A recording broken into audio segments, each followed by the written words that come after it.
جو ان جرمن نازیوں کے خلاف لڑتا ہے جو تابوت سکینہ کو ہٹلر تک لے جانا چاہتا ہے۔ کی شاندار کامیابی کے بعد 3 مزید فلمیں، Indiana Jones and the temple of doom, Indiana Jones and the last crusade اور پھر Indiana Jones and the kingdom of crystal skull, ان تمام فلموں کی دنیا بھر میں پذیرائی اس بات کا ثبوت ہے کہ یہ موضوع نہ صرف مسلمانوں بلکہ ہم سے کہیں زیادہ یہودیوں اور عیسائیوں کے لیے اہمیت رکھتا ہے۔ مسجد اقصیٰ کی شہادت اور اس مقام پہ ہیکل سلیمانی کی تعمیر کے لیے مکمل طور پہ تیار ہے، لیکن تعمیر کا آغاز کرنے کے لیے انہیں خدا کی طرف سے ایک اشارے کا انتظار ہے۔ وہ اشارہ ایک سرخ گائے کی شکل میں ہوگا جسے وہ ذبح کر کے جلائیں گے اور اس کی راکھ سے اسرائیل کے عوام کو پاک کیا جائے گا، جس کے بعد یہودیوں کو یقین ہے کہ ہیکل سلیمانی میں کوئی بھی ناپاک داخل نہیں ہو سکے گا۔ اسرائیلیات کے مطابق اس گائے کو پیدائش کے 3 سال بعد ہیکل کی تطہیر کے لیے لایا جائے گا۔ آثار قدیمہ کی تلاش کے نام پہ اس وقت مسجد اقصیٰ اور قبۃ الصغریٰ دونوں کے نیچے وسیع و عریض سرنگیں کھودی جا چکی ہیں اور یہ کام کئی دہائیوں سے انتہائی منظم انداز میں جاری ہے اور نتیجتاً دونوں مقدس عمارتیں اس وقت کھوکھلی بنیادوں پر کھڑی ہیں۔ اس طرح کے معمولی سی ارتعاش یا زلزلہ انہیں زمین بوس کر سکتا ہے۔ اسرائیلی حکومت کا کہنا ہے کہ سرنگیں کھودے جانے کا مقصد ہیکل سلیمانی کی باقیات کی تلاش ہے، یعنی مسجد اقصیٰ کی شہادت۔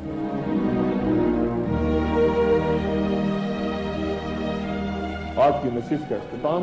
رسول اللہ صلی اللہ علیہ وآلہ وسلم کی اس دعا پہ انتہائی غور کی درخواست کے ساتھ کر رہا ہوں جس کا آئندہ بھی گفتگو جاری رہے گی کہ حضرت عبداللہ ابن عمر رضی اللہ تعالیٰ عنہ سے روایت ہے کہ رسول اللہ صلی اللہ علیہ وآلہ وسلم نے فرمایا کہ یا اللہ ہمارے شام پہ رحم فرما اور ہمارے یمن پہ رحم فرما۔ لوگوں نے پوچھا اور ہمارے نجد پر؟ تو رسول اللہ صلی اللہ علیہ وآلہ وسلم نے پھر فرمایا کہ یا اللہ ہمارے شام اور ہمارے یمن پہ رحم فرما۔ لوگوں نے پھر نجد کا پوچھا تو آپ صلی اللہ علیہ وآلہ وسلم نے فرمایا کہ وہاں زلزلے اور تباہیاں رونما ہوں گی اور وہیں سے شیطان اپنا سر نکالے گا۔ آخر زمان یعنی اینڈ آف ٹائمز کا وہ دور جہاں سانحے، خوریزی اور جنگی وہ منظر نامے جن کے بارے میں سب کچھ تفصیلاً قرآن و حدیث میں بیان ہو چکا۔ اگلی نشست میں اپنا دوست اور رشتہ داروں گرد و نواح کے لوگوں کا سب کا خیال رکھیے گا۔ اللہ حافظ۔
اعوذ باللہ من الشیطان الرجیم، بسم اللہ الرحمن الرحیم۔ ARY ڈیجیٹل نیٹ ورک سے doctor Shahid Masood. End of time, آخر الزماں کا پہلا باب۔ کسی نے کیا خوب کہا ہے کہ یہ دنیا آخرت کی کھیتی ہے، جو اس کا طلبگار ہوا یہ اس کے لیے جنت لیکن دھوکے کا سرمایہ ہے، جبکہ مومن کے لیے دنیا سے نجات گویا ایک قید خانے سے رہائی کا پروانہ ہے۔ موت مومن کے لیے راحت و سکون اور کافر کے لیے سراپا عذاب و تکلیف۔ آپ کو دنیا میں ایسے لوگ بھی ملیں گے جو قرآن کریم کا انکار کرتے ہیں اور انبیاء السلام کے منکر ہیں، جو سزا اور جزا کو تسلیم ہی نہیں کرتے اور جنت و دوزخ کے کو بھی نہیں مانتے۔ لیکن کوئی ایک ایسا شخص نہیں ملے گا جو کہ موت سے انکاری ہو۔ یہ ایک اٹل حقیقت ہے، ایک تلخ حقیقت جس کا مشاہدہ ہر انسان روز اپنی آنکھوں سے کرتا ہے۔ اس نے اپنی صحت اور زندگی کی حفاظت کے لیے ہزاروں طریقے دریافت کیے، مگر اس کے باوجود ایک بھی سائنسدان موت سے بچنے کا طریقہ دریافت نہیں کر سکا۔ حضرت سیدنا امام غزالی رحمۃ اللہ علیہ احیاء العلوم میں فرماتے ہیں کہ عین جاں کنی کے عالم میں کسی نے خلیفہ عبد المالک بن مروان سے پوچھا کہ آپ اس وقت خود کو کیسا محسوس کرتے ہیں؟ تو خلیفہ نے جواب دیا بالکل ویسا جیسا کہ قرآن شریف کی سورہ انعام کی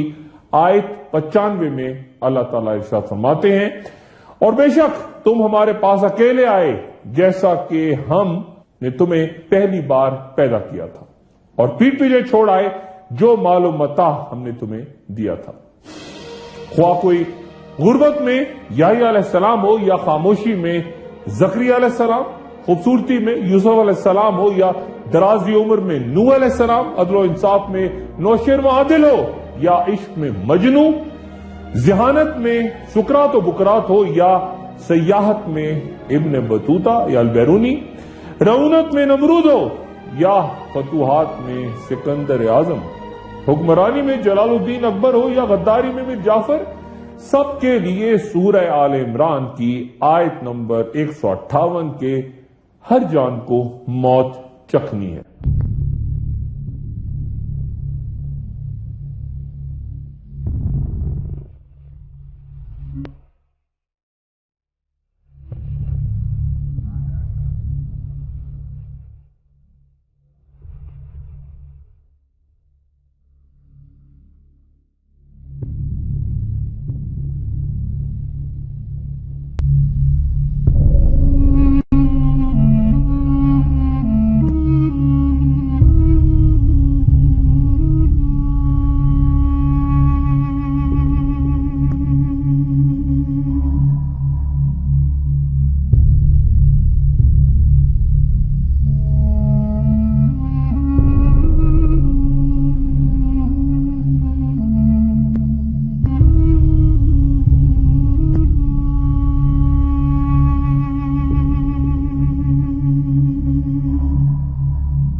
ممکن ہے آپ میں سے کچھ اصحاب اس سے پہلے اینڈ آف ٹائم کے عنوان سے گفتگو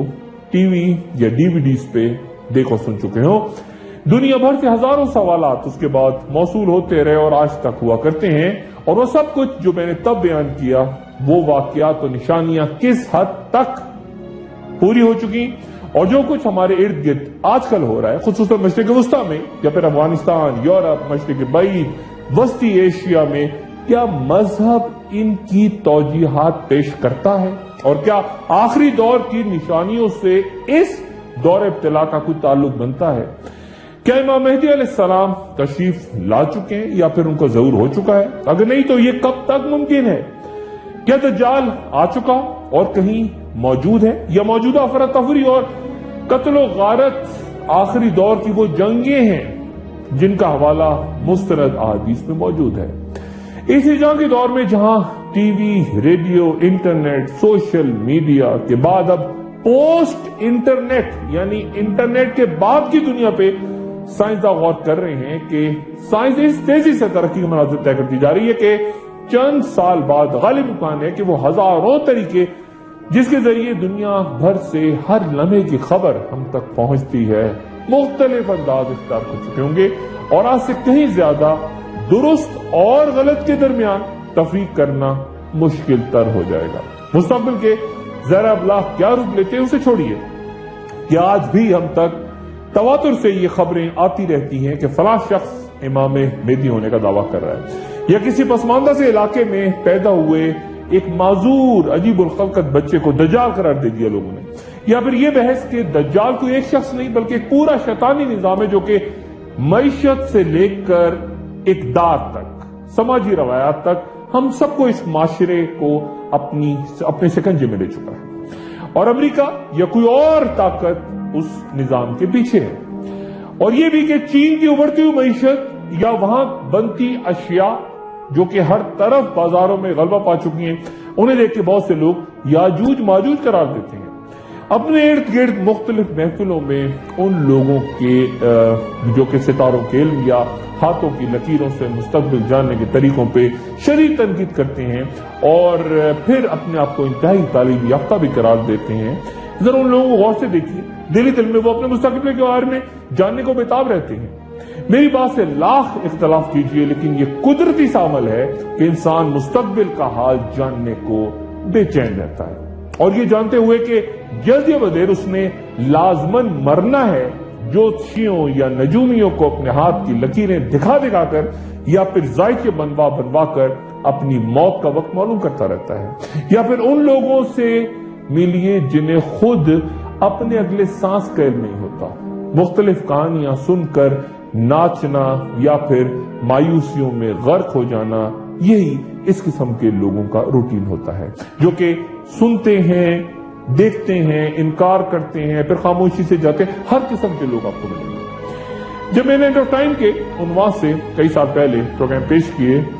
لیکن تب اس موضوع پہ بہت زیادہ مواد نہیں تھا، لیکن گزرے چند سالوں میں اس پر بہت کچھ لکھا اور کہا گیا، اور جہاں بہت سے جید علماء کرام نے دنیا بھر سے اس پر نئے انداز میں تحقیق کی، وہیں گمان و وہم اور اندازوں کی بنیادوں پر اس قدر غلط مواد بھی سامنے آیا کہ بے شمار لوگ مزید بھٹک کے گمراہی کی طرف چلے گئے۔ اور تبھی یہ لازم ہے کہ انسان جب بھی گفتگو کرے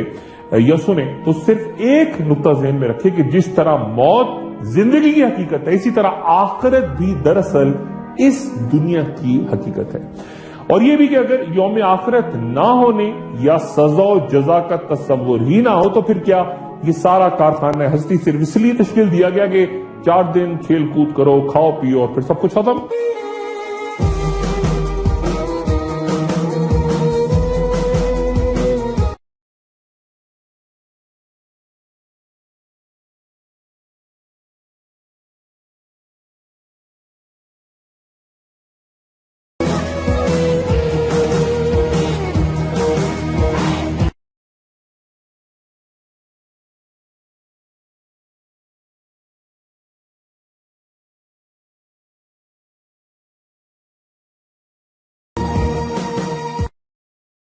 قیامت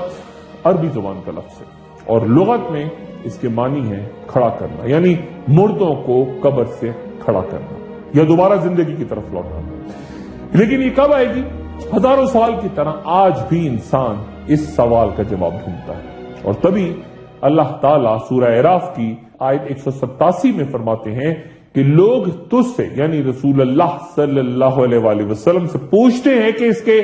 قیام کا وقت کیا ہے، تو تو کہہ دے کہ اس کا علم تو صرف میرے رب کے پاس ہے، وہی اس کو وقت پہ ظاہر کرے گا۔ وہ آسمانوں اور زمینوں پہ بھاری چیز ہے، تم پر اچانک ہی آ جائے گی، تو اس سے پوچھتے ہیں کہ گویا تو اس کے سوراخ میں لگا ہوا ہے، کہہ دے کہ اس کا علم تو صرف اللہ ہی کو ہے، لیکن اکثر لوگ اس بات کو نہیں جانتے۔ پھر اللہ تعالیٰ سورہ بنی اسرائیل میں فرماتے ہیں، اور وہ کہتے ہیں کہ قیامت کب ہوگی، تو کہہ دے کہ عجب نہیں قریب ہی آ لگی ہو۔ قیامت کا تذکرہ تمام انبیاء کرام نے بیان فرمایا، لیکن چونکہ رسول اللہ صلی اللہ علیہ وآلہ وسلم کے بعد کوئی نبی نہیں آنا، اسی لیے آپ نے تفصیلاً اس کا ذکر کیا۔ حضرت حذیفہ رضی اللہ تعالیٰ عنہ سے روایت ہے کہ رسول اللہ صلی اللہ علیہ وآلہ وسلم ہمارے درمیان کھڑے ہوئے اور اس قیام میں آپ نے قیامت تک ہونے والا کوئی ایسا واقعہ نہ چھوڑا جو ہمیں نہ بیان کر دیا ہو۔ جس نے یاد رکھا، جو بھول گیا وہ بھول گیا۔ اور آپ صلی اللہ علیہ وآلہ وسلم نے ہمیں جن واقعات کی خبر دی، یعنی وہ جو راوی ہیں وہ اپنے بارے میں کہہ رہے ہیں کہ وہ جو بھول گئے ہیں وہ واقعات جب بھی رونما ہوتے ہیں تو مجھے یاد آ جاتا ہے۔ جیسے کوئی آدمی جب غائب ہو تو اس کا چہرہ بھول جاتا ہے، لیکن جب سامنے آتا ہے تو یاد آ جاتا ہے۔ ارشاد باری تعالیٰ ہے، اور کفر کرنے والے بس دنیا کی چند روزہ زندگی کے مزے لوٹ رہے ہیں اور جانوروں کی طرح کھا پی رہے ہیں اور ان کا آخری ٹھکانہ جہنم ہے۔ قیامت کی نشانیاں دو طرح سے بیان فرمائی گئی ہیں۔ قرآن شریف میں زیادہ تر ان کا ذکر ہے جو بالکل قیامت کے قریب ظاہر ہو، لیکن احادیث میں قریب اور دور ہر زمانے کا بیان ہے۔ اور اگر ہم بغور ان نشانیوں کا مطالعہ کریں تو کئی شرعی احکام اور فقہی مسائل بھی واضح ہو جاتے ہیں۔ مثلا دجال کے زمین پہ ٹھہرنے کا واقعہ جب بیان ہوا تو کہا گیا کہ ایک دن، مہینے اور مہینہ سال کے برابر ہوگا، تو صحابہ کرام نے پوچھا کہ یا رسول اللہ صلی اللہ علیہ وسلم اتنے طویل دن، تو پھر 5 نمازیں کیسے ادا ہوں گی؟ تو نبی صلی اللہ علیہ وسلم نے فرمایا کہ نہیں، بلکہ تم وقت کا اندازہ لگا کر عام دنوں کے دورانیے کے مطابق نمازیں ادا کر لیا کرنا۔ علامات قیامت کو سہل ترین انداز میں یوں بیان کیا جا سکتا ہے کہ وہ جن کا بہت پہلے ظہور ہو چکا، یعنی جن نشانیوں کا روز قیامت سے نسبتاً فاصلہ بہت زیادہ ہے، وہ علامات بعیدہ کہلاتی ہیں۔ مثلا رسول اللہ صلی اللہ علیہ وآلہ وسلم کی دنیا میں تشریف آوری اور ان کا وصال، یہ بھی قیامت کی نشانی ہے۔ غزوات اور چاند کا ٹکڑے ہو جانا، اور پھر مدینہ منورہ میں خوفناک آگ کا پھیلنا، یا پھر فتنہ تاتار جس کی پیشگی اطلاع بخاری، ابو داؤد، ترمذی، ابن ماجہ کے حدیث میں روایت ہے، یہ تمام کی تمام علامات بعیدہ ہیں۔ چاند کے ٹکڑے ہو جانے کے حوالے سے قرآن مجید کی سورہ قمر میں ذکر ملتا ہے۔ یہ پوری سورہ ہی چاند کے نام پہ ہے، اور اس سورہ میں بعض مقامات پہ اس تباہی کا ذکر بھی ہے جو کہ قوم نوح، قوم عاد، قوم سمود، قوم لوط اور قوم فرعون پہ نازل ہوئی، کیونکہ وہ اپنے پیغمبروں کو جھٹلاتے تھے۔ سورہ قمر کی پہلی آیت میں بہت اہم پیغام ہے کہ وہ ساعت قریب آ گئی اور چاند شق ہو گیا۔ حضرت انس بن مالک رضی اللہ تعالیٰ عنہ سے روایت ہے کہ اہل مکہ نے نبی کریم صلی اللہ علیہ وسلم سے مطالبہ کیا تھا کہ آپ صلی اللہ علیہ وسلم کوئی نشانی دکھائیں،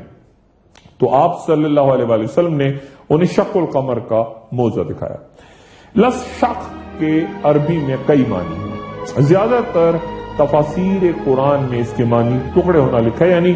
شق القمر چاند کے ٹکڑے ہونا، لیکن عربی میں یہ لفظ زمین کھودنے کے لیے بھی استعمال ہوتا ہے، جیسا کہ ارشاد ہوا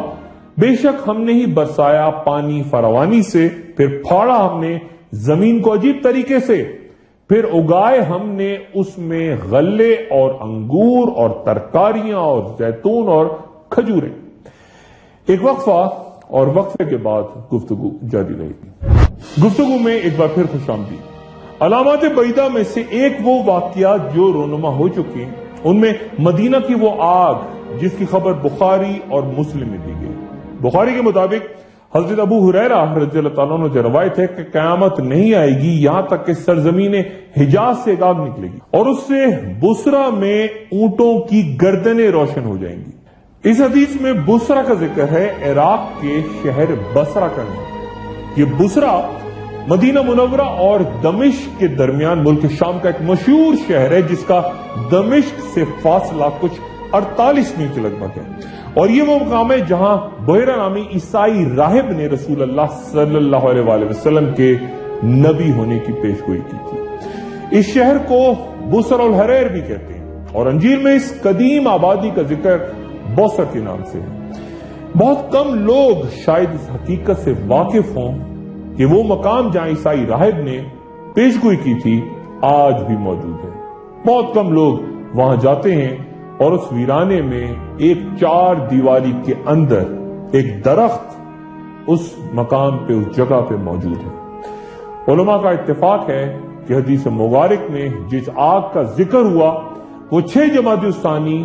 654 ہجری کی شام مدینہ منورہ کی مشرقی سمت کے مقام حرا سے پھیلی اور مسلسل 52 روز یعنی 27 رجب تک بھڑکتی رہی۔ علامہ نووی کی شرح مسلم کے مطابق اس کی روشنی مکہ معظمہ تک دیکھی جا سکتی، جبکہ ابو اسامہ رحمۃ اللہ علیہ فرماتے ہیں کہ دمشق میں دیواروں پر روشنی دگنی ہو گئی تھی، اور دمشق میں ہم حیران تھے کہ اس کا سبب کیا ہے، حتیٰ کہ ہمیں وہاں کسی آگ تک کی خبر نہیں تھی۔ جب یہ آگ اس پتھر تک پہنچی جو حرم مدینہ کی حد میں تھا تو خود بخود بجھ گئی، اور دوسرا شہر کے لوگ یہ کہتے سنے گئے کہ ہم نے اس آگ کی روشنی میں اونٹوں کی گردنیں روشن دیکھی، یعنی عین وہی بات جس کی حدیث میں نشاندہی کی گئی تھی کہ اس آگ کی روشنی سے بصرہ میں اونٹوں کی گردنیں روشن ہو جائیں گی۔ علامہ ابو شامہ رحمۃ اللہ علیہ اس آگ سے پہلے مدینہ منورہ میں ایک بھیانک گونج کا بھی ذکر کرتے ہیں، اور پھر کہتے ہیں کہ شہر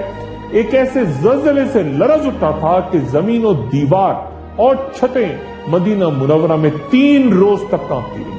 اور پھر ہولناک آگ سے مدینہ کی گلیاں اس طرح بھر گئی تھیں جیسے شعلے ہر طرف سے پانی کی طرح بہتے ہوئے آ رہے۔ کیا تب مدینہ منورہ میں کوئی زلزلہ آیا تھا؟ کیا کوئی ثبوت ہے؟ حرہ رحت میں جبل ملیسا، ایک آتش فشاں پہاڑ جو کہ صدیوں سے خاموش ہے، اور جدید سائنسی تحقیق بتاتی ہے کہ آخری بار اس میں 654 ہجری میں لاوا اگلا تھا، اور یہ آتشی لاوا اپنے مرکز سے شمال کی جانب 23 کلومیٹر کی جانب سے اٹھا تھا، اور اس کی حدیں مدینہ منورہ کے موجودہ ایئرپورٹ تک جا پہنچی تھی، اور یہ پگھلا ہوا گرم لاوا ایک ایسے مقام پہ جا کے رک گیا تھا جہاں سے مدینہ شہر صرف 12 کلومیٹر دور تھا۔ اس لاوے کی تباہ کاریوں کے آثار آج بھی مدینہ منورہ کے نزدیک دیکھے جا سکتے ہیں۔ ایک اور علامت جو ظاہر ہو چکی، علامت بعیدہ کا ایک فتنہ جو ظہور پذیر ہو چکا، وہ فتنہ تاتار ہے، یعنی منگولوں سے وہ جنگ جس کی پیشگی اطلاع بخاری، مسلم، ابو داؤد، ترمذی اور ابن ماجہ کی حدیث میں بیان ہے۔ صحیح بخاری کے مطابق حضرت ابو ہریرہ رضی اللہ تعالیٰ عنہ سے روایت ہے کہ تم پر قیامت تب تک نہ آئے گی جب تک تم ترکوں سے جنگ نہ کرو جن کی آنکھیں چھوٹی، چہرے سرخ اور ناکیں چپٹی ہوں گی۔ ان کے چہرے ایسی ڈھال کی مانند ہوں گے جن پر تہ بتہ چمڑا چڑھا ہوگا، اور قیامت نہیں آئے گی یہاں تک کہ تم ایسی قوم سے جنگ نہ کر لو جس کے جوتے بالوں سے نہ بنے ہوں۔ ان حدیث میں جس قوم سے مسلمانوں کی جنگ کی خبر دی گئی ہے وہ بیشتر علماء کے نزدیک وہی تاتاری ہیں جو ترکستان سے عذاب الہی بن کے مسلمانوں پہ حملہ آور ہوئے، اور اس آنے کی جو خبر رسول اللہ صلی اللہ علیہ وآلہ وسلم نے بیان فرمائی تھی کہ وہ تمام بربادی و خونریزی ہمیں فتنہ تاتار میں نظر آتی ہے۔ واضح طور پر بنو عباس کے آخری خلیفہ مستعصم باللہ کے قتل ہونے کے بعد عالم اسلام کا بیشتر علاقہ ان تاتاریوں کی وحشت کی زد میں آ کے نیست و نابود ہو گیا۔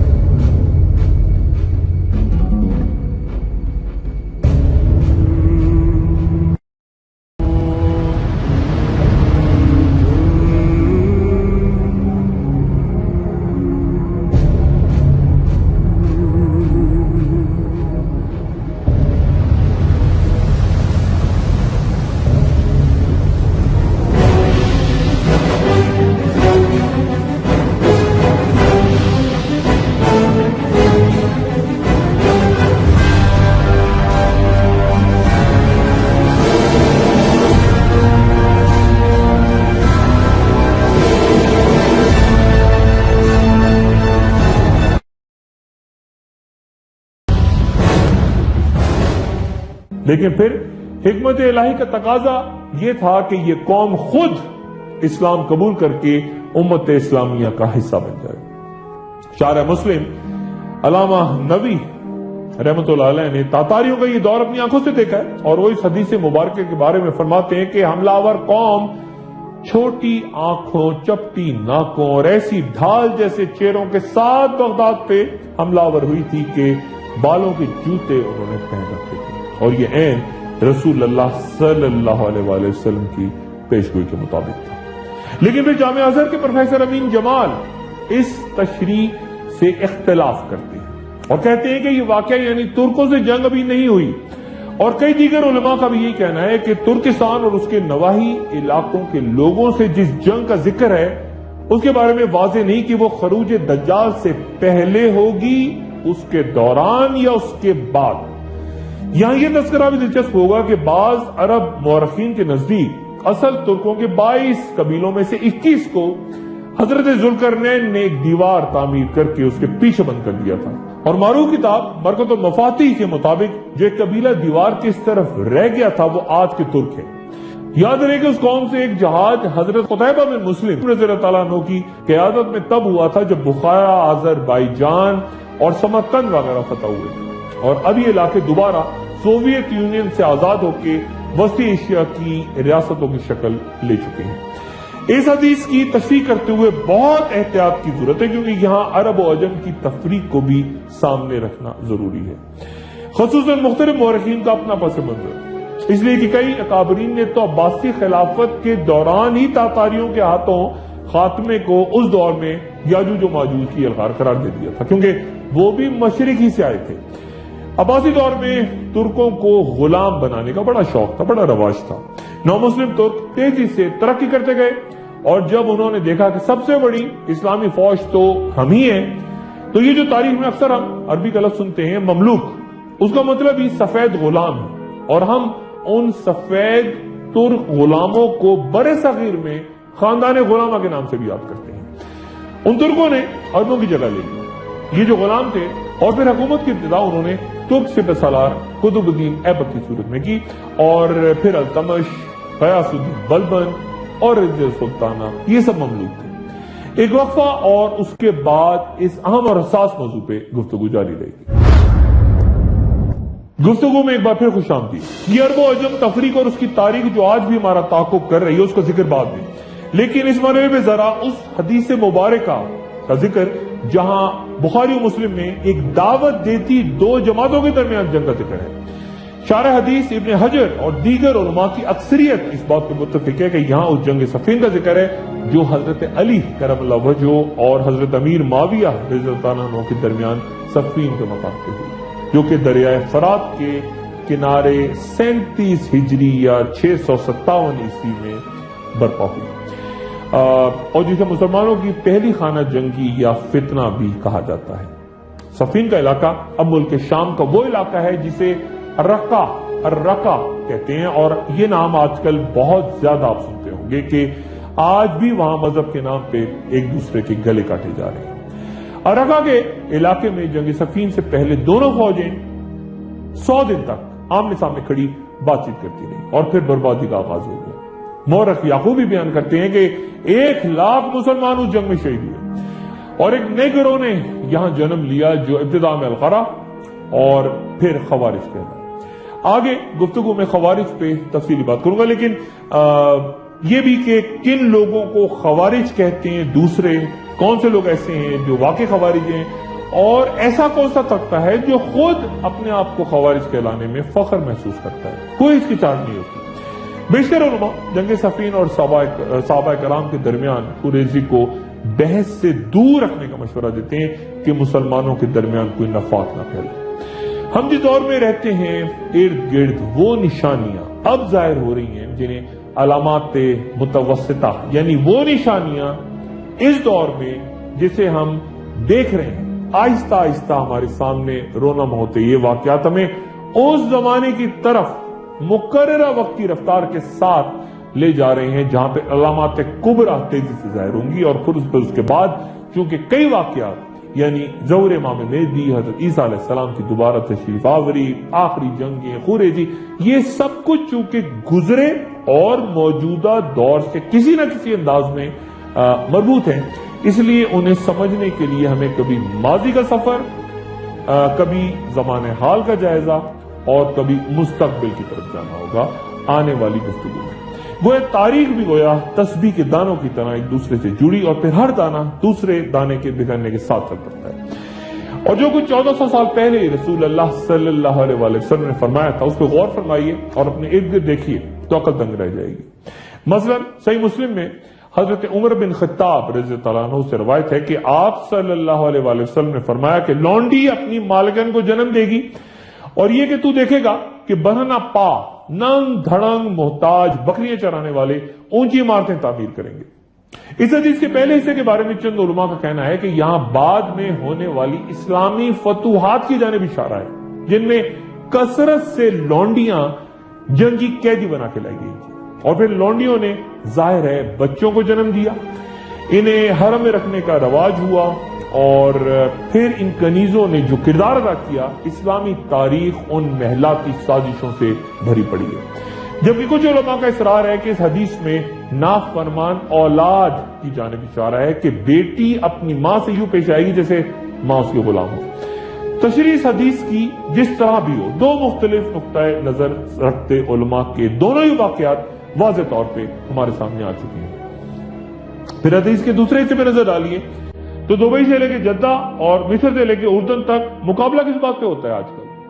کس نے دنیا کی پہلی یا دوسری یا تیسری بڑی عمارت تعمیر کی؟ کہاں زیادہ وسیع اور عریض شاپنگ مال موجود ہے اور کس کے ہاں زیادہ بلند ٹاور تعمیر کیا گیا؟ غرور و تکبر، شان و شوکت اور خود نمائی کا وہ منظر جسے 1400 سال پہلے آخر الزماں کی ایک نشانی کے طور پہ بیان کیا گیا تھا۔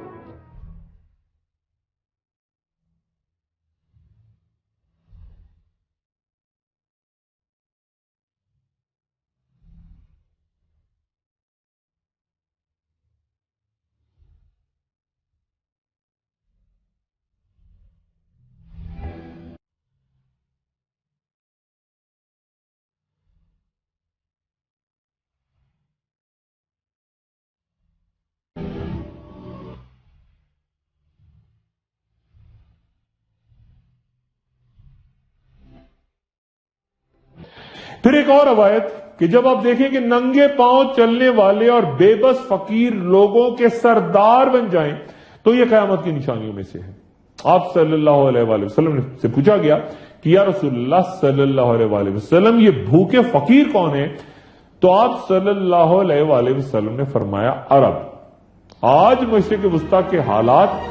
قتل و غارت اور مسالک کے قبائل کی بنیاد پہ خوریزی دیکھ کے لگتا ہے گویا بلند عمارتوں کے ساتھ ساتھ منگول دور کی طرح انسانی کھوپڑیوں کے مینار بھی تعمیر ہو رہے ہیں۔ اللہ تعالیٰ سورہ انعام میں فرماتے ہیں اور حد سے مت گزرو، یقیناً اللہ تعالیٰ حد سے گزرنے والوں کو پسند نہیں کرتا۔ رسول اللہ صلی اللہ علیہ وآلہ وسلم نے فرمایا کہ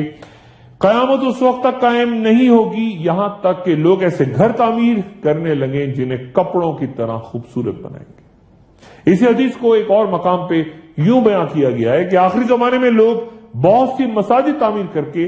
ان میں نقش و نگار کیا کریں گے۔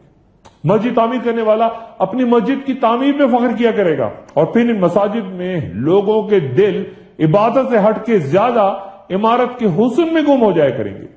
بہت سے صحابہ نے مساجد کی زینت سے ڈرایا ہے۔ ابن عباس رضی اللہ تعالیٰ عنہ فرماتے ہیں کہ کیا تم اپنی مساجد کو اس طرح راستہ کرو گے جس طرح یہود و نصارہ اپنے عبادت خانوں کو کرتے ہیں؟ مکہ شریف میں حضرت اسامہ بن زید رضی اللہ تعالیٰ عنہ سے روایت ہے کہ رسول اللہ صلی اللہ علیہ وآلہ وسلم ایک بلند مقام پہ چڑھے اور صحابہ کرام کو مخاطب کر کے پوچھا کہ کیا تم اس چیز کو دیکھتے ہو جسے میں دیکھ رہا ہوں؟ صحابہ کرام نے عرض کیا کہ یا رسول اللہ صلی اللہ علیہ وآلہ وسلم نہیں۔ آپ صلی اللہ علیہ وسلم فرمایا کہ میں ان فتنوں کو دیکھ رہا ہوں جو تمہارے گھروں پر اس طرح برس رہے ہیں جس طرح بارش برستی ہے۔ اس حدیث مبارکہ میں رسول اللہ صلی اللہ علیہ وآلہ وسلم نے تمہارے گھروں کے ساتھ فتنوں کی بارش کا ذکر کیا ہے۔ دور حاضر کے علماء ٹی وی، ریڈیو، انٹرنیٹ کے غلط استعمال کے ذریعے غیر محسوس انداز میں شیطانی اغلغار کو اس فتنے سے تعبیر کرتے ہیں جس کی جانب اس حدیث میں اشارہ ہوا۔ آج تقریباً 2500 سیٹلائٹس ہماری زمین کے گرد حرکت میں ہیں۔ عرب ہر اس شے کو آسمان کہتے ہیں جو کہ ان کے اوپر بلند ہو۔ نظام العرب میں لکھا ہے کہ آسمان وہ ہے جو اوپر ہو اور آپ پر سایہ کرے۔ سیدنا حذیفہ بن یمان رضی اللہ عنہ سے روایت ہے کہ رسول اللہ صلی اللہ علیہ وآلہ وسلم نے فرمایا کہ عنقریب تم پر آسمان سے شر نازل ہوگا یہاں تک کہ وہ فیافے تک جا پہنچے گا۔ صحابہ کرام نے پوچھا کہ یا رسول اللہ یہ فیافہ کیا چیز ہے؟ تو آپ صلی اللہ علیہ وآلہ وسلم نے فرمایا بنجر زمین۔ کئی علماء یہاں فیافے سے مراد صحراؤں میں آباد وہ بادہ نشین لیتے ہیں جو اونٹوں اور خیموں کے ساتھ اب سیٹلائٹ ٹی وی کے بغیر بھی گزارا نہیں کر سکتے۔ پامپائی ایک قدیم رومن شہر جو کہ آتش فشاں پہاڑ کے پھٹنے سے تباہ ہوا، وہاں رہتے لوگ خود کو بچانے میں ناکام رہے اور آگ کے نیچے شہر سمیت سب کے سب دفن ہوئے۔